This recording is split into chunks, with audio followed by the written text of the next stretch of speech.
The cold always hit different in a loading dock. Diesel fumes clinging to concrete bananas, sweating in thin-skinned crates, Buck cursing about frozen damn cabbage like it owed him money.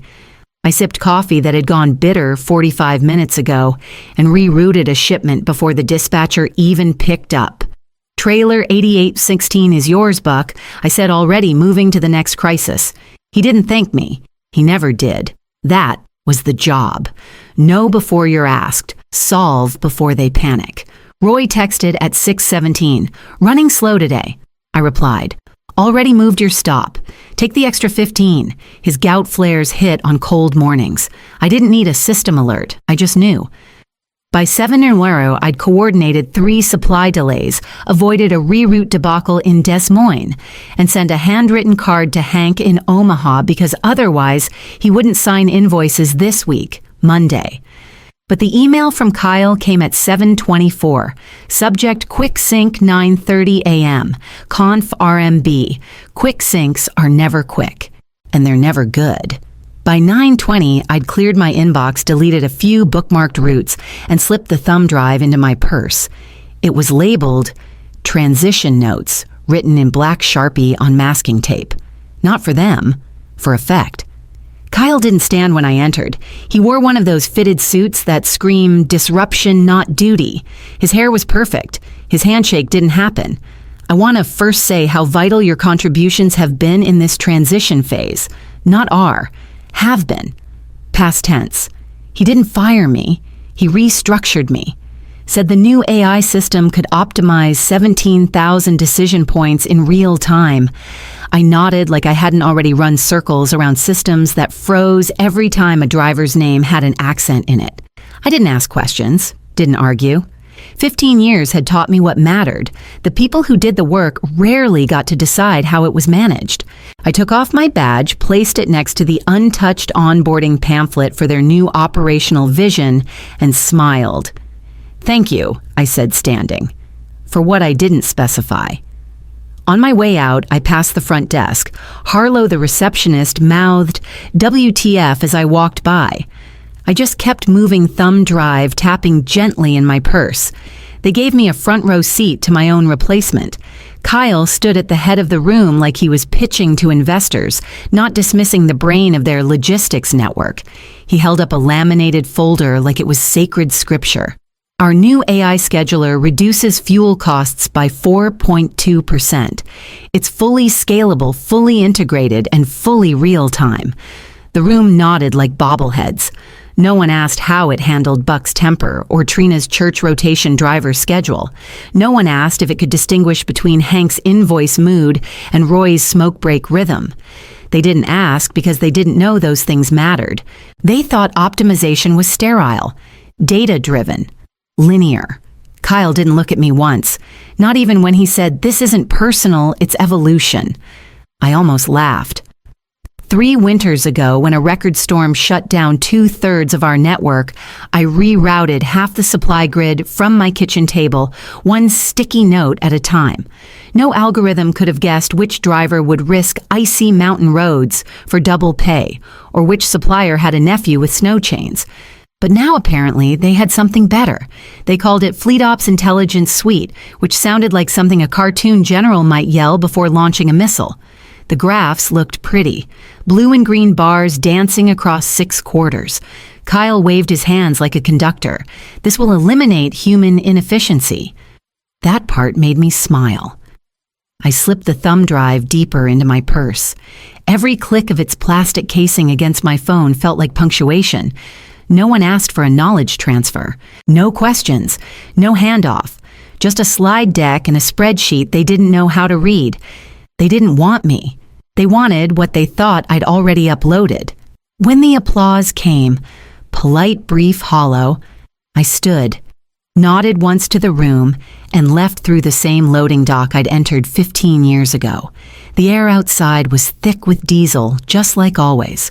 I stood there for a second, watching trucks reverse into bays, men shouting crates, shifting.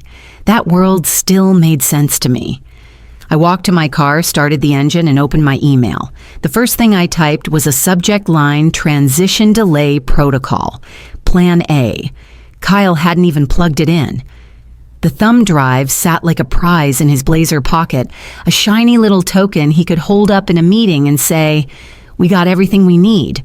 And maybe that was true if everything included a spreadsheet where every personnel code corresponded to sandwich orders, a routing calendar that was actually just looping images of Danny DeVito in different moods, and one file labeled Fresno Protocol, top secret, do not click, that opened a GIF of a raccoon folding laundry.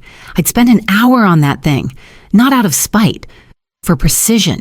Every fake contact, every tab, every bit of gibberish was carefully placed to waste just enough of their time without triggering alarm.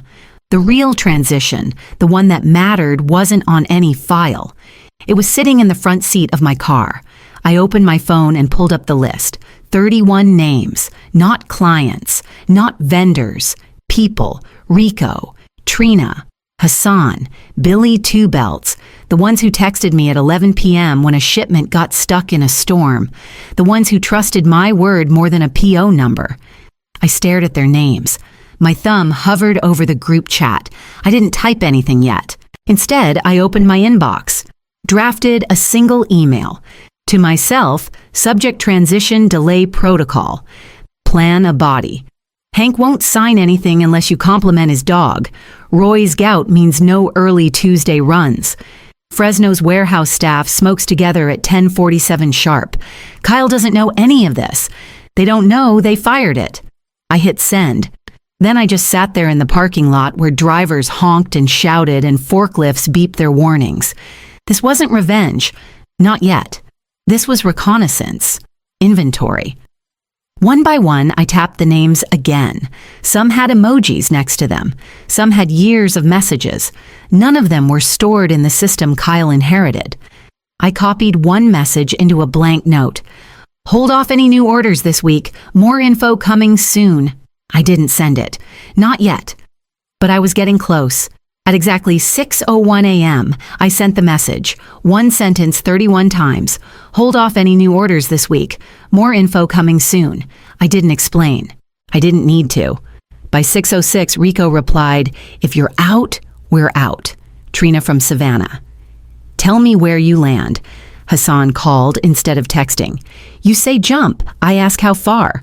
And Billy Two Belts, who hadn't used punctuation since 2012, just sent "No Marlene, no mangoes." I hadn't realized I was holding my breath until then. It wasn't about taking anyone down. It wasn't about proving I mattered. It was about knowing the difference between what's replaceable and what's relied on. I opened a new Google Doc and titled it Alternative Offers. I started with the Canadian outfit that sent me a fruit basket every December. Then the Chicago-based distributor who once offered me a director role over boxed sandwiches and 2 warm lemonade at a regional expo. Then the independent hauler in Spokane who called me the duct tape, holding half the Midwest together. Their names filled the left column. The right column was for math. How many of my 31 would follow me? How much revenue each controlled? Which contracts were fragile enough to shift with a phone call? This wasn't sabotage. This was succession, the kind that doesn't get announced in press releases or Slack threads, but happens slowly like a tide turning under the surface. At 6:19, a message came in from Marcy at Lone Ridge Organics. "Heard you're out. We're holding everything until you say otherwise." I hadn't even reached out to her yet. The silence that followed wasn't empty. It was loaded. A hum beneath the noise. Like the moment before a storm where everything waits. I glanced at the thumb drive still sitting in my purse. Let them keep chasing spreadsheets and bar graphs. They hadn't fired a person. They'd severed their anchor. I added 2 more companies to the list, closed my laptop, and turned off notifications. By 9:14 a.m., the cracks were no longer hairline. A shipment of antibiotic-free chicken breasts meant for Springfield's hospital district had missed its dock window by over an hour. The driver, still idling 60 miles in the wrong direction, blamed an update that never came through. Someone posted a screenshot in the supplier group chat with Trina's message underneath must have gone to spam. Smirking face. I took a slow sip of diner coffee and let the bitter heat settle on my tongue. My phone buzzed with quiet chaos. One batch of insulin temperature-sensitive federally tracked was rerouted by the system to a distribution node that hadn't existed since the pandemic. That building was now a vape juice warehouse, doubling as a crypto mining operation. I knew that because I was the one who had flagged it for removal 18 months ago. The system Kyle trusted never asked. Meanwhile, a refrigerated truck meant for a dialysis clinic idled behind an abandoned gas station in northern Nevada. For 6 hours, engine humming. Cargo slowly creeping above threshold. Slack threads started exploding. "C'est Kyle, our Kyle." He replied, once system is still ingesting legacy anomalies. First week hiccups are expected. Legacy anomalies, that's what he called Rico's delivery routes. Trina's Friday crew, Billy's peanut allergy protocol. I watched a junior scheduler, Jenna, who had shadowed me for 6 months post, "I'm going to the bathroom. Do not follow me." It was the most honest thing I'd seen all day. Someone from compliance flagged 3 contracts as breach risks. Dispatchers were on hold with drivers who still had my name in their contact sheets. By 11:00, I was on my second cup, staring out the diner window at a city that didn't know a storm was rolling beneath it.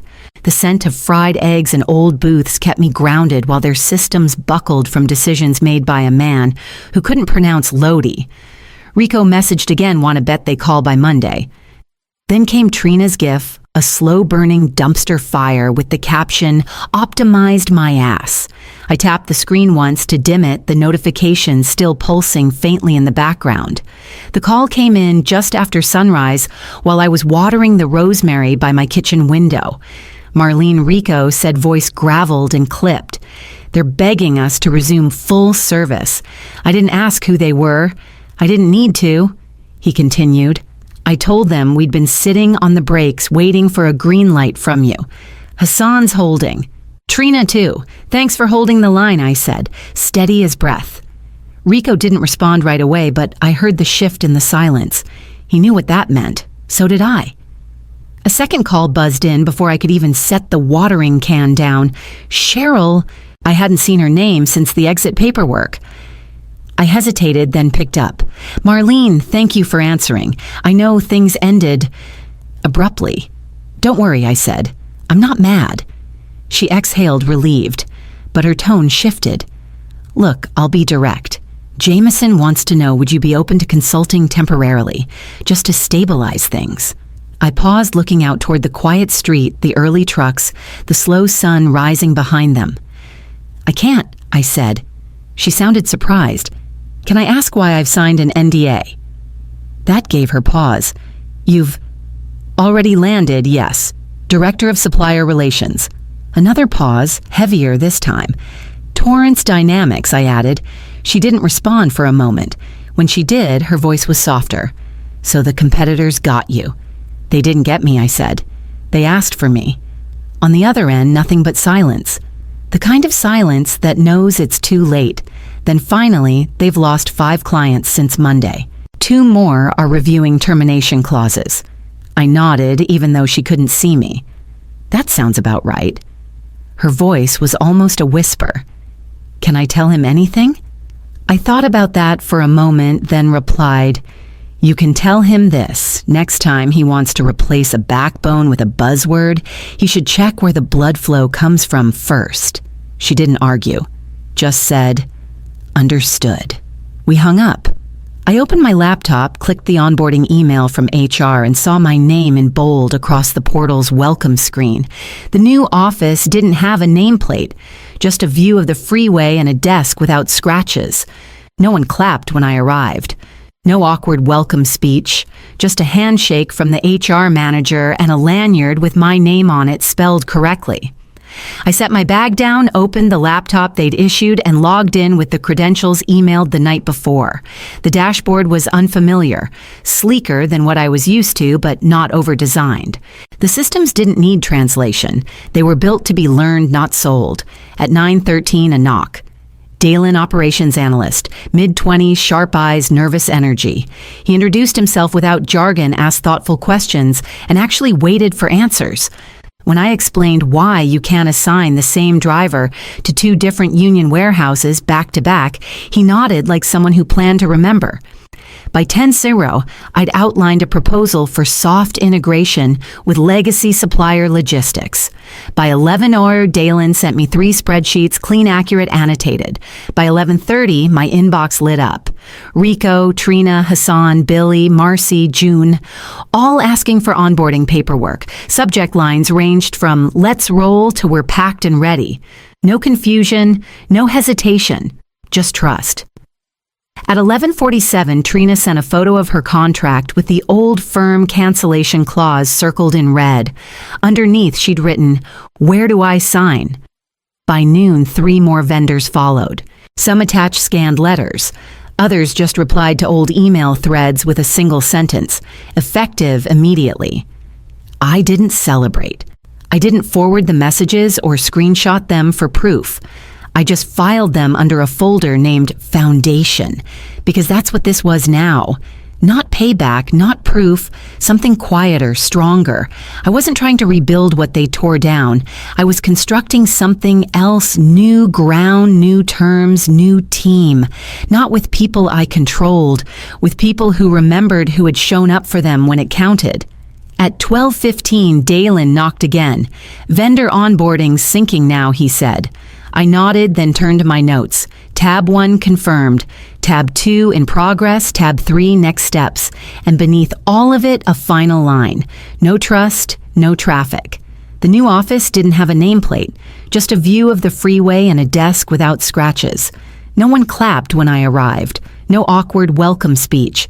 Just a handshake from the HR manager and a lanyard with my name on it spelled correctly. I set my bag down, opened the laptop they'd issued, and logged in with the credentials emailed the night before.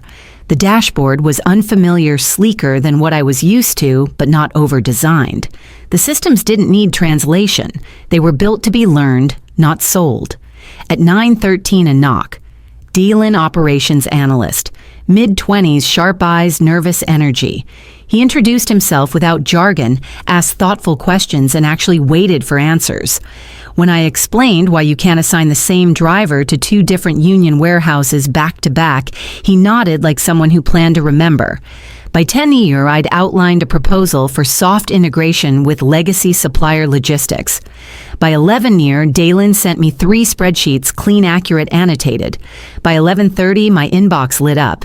Rico, Trina, Hassan, Billy, Marcy, June, all asking for onboarding paperwork. Subject lines ranged from "Let's roll" to "We're packed and ready." No confusion, no hesitation, just trust. At 11:47, Trina sent a photo of her contract with the old firm cancellation clause circled in red. Underneath, she'd written, "Where do I sign?" By noon, 3 more vendors followed. Some attached scanned letters. Others just replied to old email threads with a single sentence. Effective immediately. I didn't celebrate. I didn't forward the messages or screenshot them for proof. I just filed them under a folder named Foundation, because that's what this was now. Not payback, not proof, something quieter, stronger. I wasn't trying to rebuild what they tore down. I was constructing something else new. Ground, new terms, new team. Not with people I controlled, with people who remembered who had shown up for them when it counted. At 12:15, Dalen knocked again. Vendor onboarding syncing now, he said. I nodded, then turned to my notes. Tab 1 confirmed. Tab 2 in progress. Tab 3 next steps, and beneath all of it, a final line. No trust, no traffic. They started offering incentives like candy at a parade, overtime pay, comp days, flex hours. Kyle even printed out handwritten thank you notes, hoping sentiment might patch over the cracks. It didn't. One junior analyst, Harper, rerouted a shipment of frozen vaccines into a Nevada truck stop and locked herself in the restroom for 40 minutes. Her Slack status read, "Stepping away," but her sobs echoed down the hallway. Meanwhile, vendors began faxing complaints. Faxes, like ghosts trying to speak through static. One page read in thick marker, "Do not contact us until Marlene is present." Another simply said, "You don't know us." She did. Someone in accounting asked if FedEx could handle just all of it. As if handing a crumbling bridge to a mail truck would make it hold. The executive wing sounded like a haunted boiler room, phones ringing without rhythm, shoes squeaking across laminate, voices climbing in pitch and volume. People calling people who didn't pick up, people asking questions no one had the answers to anymore. They still hadn't updated the driver network. Most of them were calling dispatchers who didn't exist in the system, asking for confirmation from a name that still lived on the paperwork mine. Jameson held the termination form like it was printed in fire. My name was underlined in black. Kyle's initials beside it in neat, confident strokes next to Cost Reduction Initiative. All this, Jameson muttered, staring at nothing to save on fuel. No one replied. The air was too thick with heat from screens and panic. Kyle kept adjusting his tie, pretending to scroll through solutions. He floated terms like agile adaptation and post-transition elasticity. None of them landed. Not even the interns were listening anymore. I wasn't there, but I could feel it, like the silence that follows a wrong turn just before the cliff's edge appears. Back at my new desk, I opened an email from Dalen. 6 more suppliers were in onboarding. 3 were asking for exclusivity. A 4th sent a photo of his dog with the caption, "Hank says hello." I smiled without trying and clicked reply all. The call came just after lunch. Marlene Sherrill said, her voice brittle, but measured they've lost 9 clients. 2 more are on the edge. I didn't say anything. I let her fill the silence. Jameson's asking if there's anything you'd want him to hear. I didn't raise my voice. I didn't smirk. I just said calmly, "Next time he replaces a backbone with a buzzword, tell him to ask where the blood flows from first." Cheryl didn't argue. She just said, "Understood." We ended the call. I didn't look back. I turned to my team. Dalen was mapping cross-region optimization. Leanne from finance had flagged 3 upcoming bottlenecks before they hit. People who listened. People who gave a damn. I opened my notebook to a fresh page and wrote across the top in ink, names not numbers, trust not templates. Below that, morning briefs every Wednesday, direct contact list updated monthly, 3 reminders, loyalty takes time. People make systems work and data means nothing if no one understands the story behind it. At 2:05, I stepped into a meeting with the executive leads. No one introduced me like I needed justifying. No one cut me off mid-sentence. When I spoke about supplier tier fluidity and legacy behavior logic, they leaned in. When I proposed building a hybrid dashboard that kept the nuance of human intel inside the structure of automation, no one blinked. One VP said, "We've been waiting for someone who could say that out loud." Another asked, "Would you be willing to lead the implementation?" I nodded. Nothing theatrical. Just yes. No part of me wanted revenge. That word never sat right anyway. I didn't want payback. I wanted peace. And this steady rhythm of being trusted, being heard, was peace. The kind that doesn't come wrapped in applause or headlines. It came in the form of people asking the right questions of systems built to support instead of erase. Back at my desk, I opened an onboarding request from a supplier I hadn't spoken to in years. The subject line read, "If you're building something I want in." I clicked accept, then stood and walked toward the glass conference room at the end of the hall.